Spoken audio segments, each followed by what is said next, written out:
मध्य प्रदेश के छतरपुर में कांग्रेस के किसान मोर्चा के रियासती सदर दिनेश गुर्जर ने बीजेपी लीडरों पर जमकर निशाना साधा। दिनेश गुर्जर ने कहा कि अगर बीजेपी के लोग वोट मांगने आए तो उनसे पूछना कि उनके किस लीडर ने मुल्क की आजादी के लिए कुर्बानी दी है। उन्होंने कहा कि कांग्रेस के बहुत से लीडर और गांधी खानदान के लीडरों ने भी मुल्क के लिए अपनी कुर्बानी दी है, इसलिए मुल्क का वजीर आजम राहुल गांधी को बनाना चाहिए। आज हाथ जोड़ के पैर छू के प्रार्थना करते कि भारतीय जनता पार्टी के हमें मत आना। भारतीय जनता पार्टी का कोई वोट मांगने आए आपसे तो गंगा जली रखना, इनसे बातों से नहीं जीते, झूठे इतिहास बता देते हैं। वोटों में पानी भर के कहना खाओ कसम उसकी, और ये बताओ कि भारतीय जनता पार्टी के आरएसएस के किस नेता ने देश की आजादी की लड़ाई लड़ी है, किसने प्राण न्यौछावर किए हैं।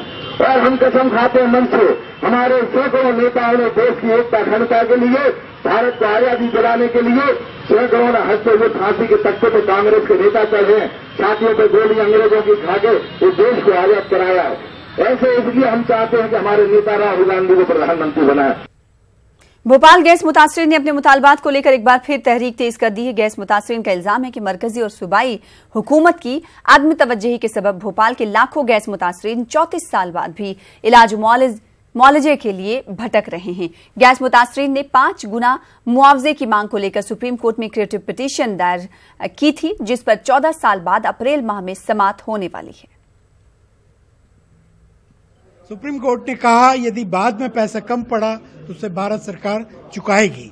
तो हम ये कह रहे हैं अब जब सारे क्लेम कोर्ट में सारी ये होकर कार्रवाई होकर घायल निकले 1,02,000 के विपरीत 5,74,000, उसके अलावा 3,000 मृत्यु के विपरीत मृत्यु निकली 15,274। अब ये कह रहे 5 टाइम ज्यादा है दोनों ही संख्या, तो उस संख्या के हिसाब से लोगों को मुआवजा मिलना चाहिए। मध्य प्रदेश के खंडवा में 3 अफराद के लिए कौमी सलामती एक्ट लगाया गया है। जिला कलेक्टर ने इन तीनों के खिलाफ एनएसए लगाने की इजाजत दी है। मुगहर पुलिस ने नदीम, शकील और आजम को गुज़िश्ता दिनों गिरफ्तार किया था। इन तीनों के खिलाफ स्लॉटर एक्ट के मुख्तलिफ दफात के तहत मुकदमे दर्ज किए गए हैं। मुगहर पुलिस स्टेशन के इंचार्ज मोहन सिंगौर का कहना है कि नदीम उर्फ राजू मुलजिम है, उसके खिलाफ कई मुकदमात भी दर्ज हैं।